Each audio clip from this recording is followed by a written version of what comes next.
وقتی که حوصله این میز رو ندارم اینجوری تمرین میکنه.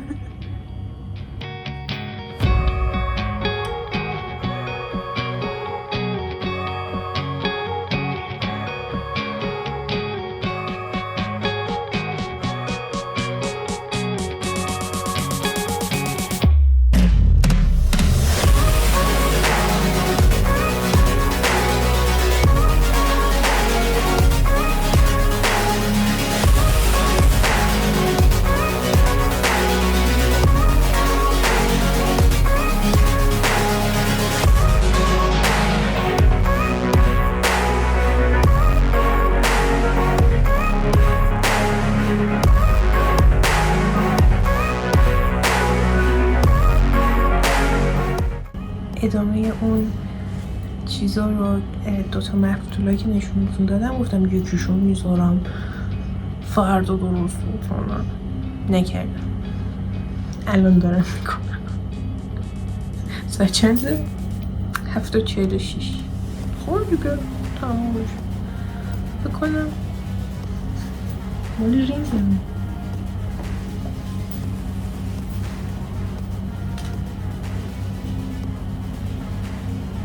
یک 2 4 تا میشه با این 5.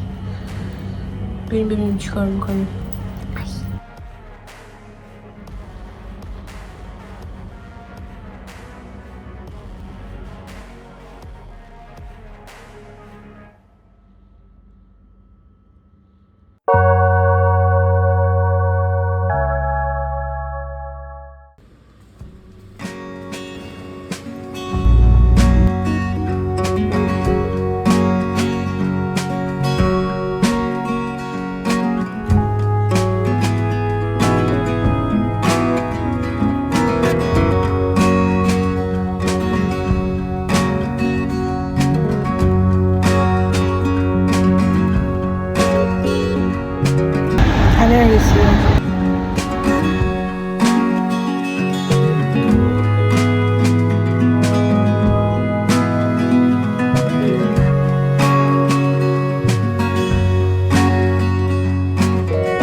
کارگاه اومدم بیرون یه بیام سمت خونه.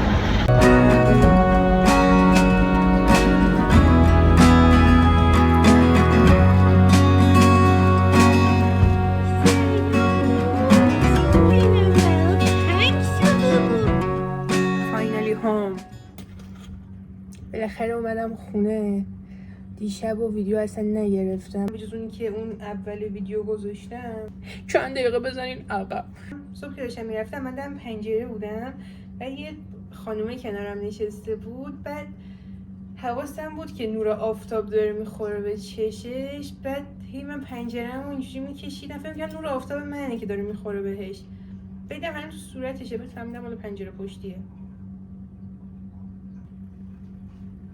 صبحم به زور پا شدم رفتم. تشک برقی هم گذاشته بودم. بعد این بیشتر گرم میکنه. بعد اینجوری که واقعا اگه برای آزمون آماده نمیشدم باید برم این چند روز. فقط یه هفته مثلا که مهلت داریم میخوابیدم.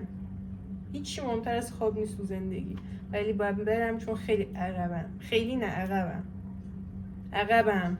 نقره گرفتم چون نقره ها نمیدونم کجا.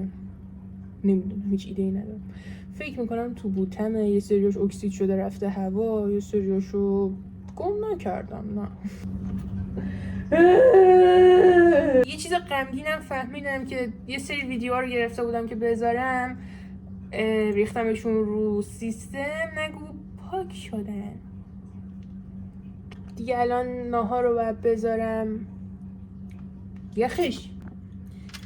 جا داره بگم برای یوگا هم هیچی تمرین نکردم و همه چی با هم در رفت. مرغاب نگیم باید هی بسازم الان. باید نشونتون بدم ویدیوی فردا میذارم چون فردا باید تمرین کنم. من دیگه درشون نمیارم. الان خستم. 3 ساعت کارگاه بودم. خیلی دلم میخواد بیرون ویدیو بذارم ولی بیرون نمیرم. هوا گرمه.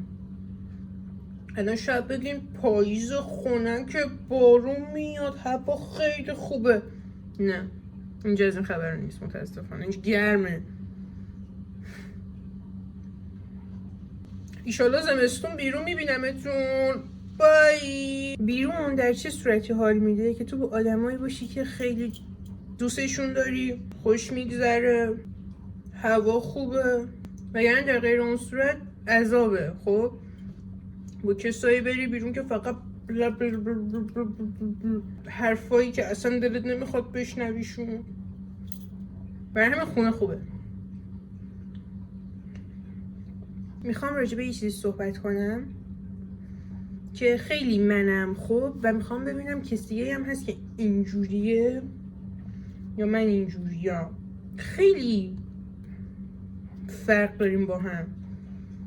مثلا من بیشتر رو چیزایم، من خیلی جاییدم میخوام برم بیرون استراب میگیرم، همش ترجیح میدم کنسل کنم و بمونم خونه. توی من این مدت زمانی خیلی بیشتر شده، قبلا اینجوری نبود. هم برنامه میشینم میگم اوکی بریم، مثلا اوکی من این تایم بریم اونجا، بریم اینجا، بریم راه بریم فلان کنیم، ولی همین که میخوام برم میگم نمیتونم بیام.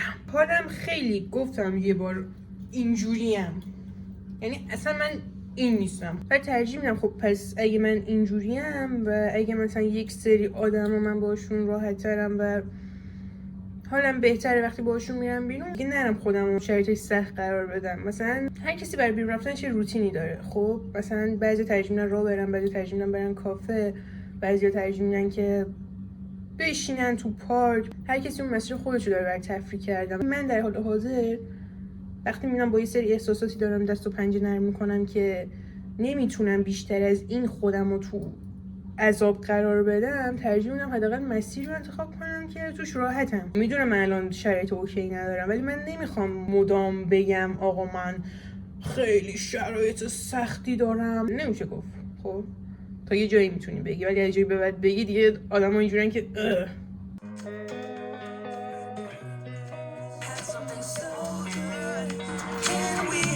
Still be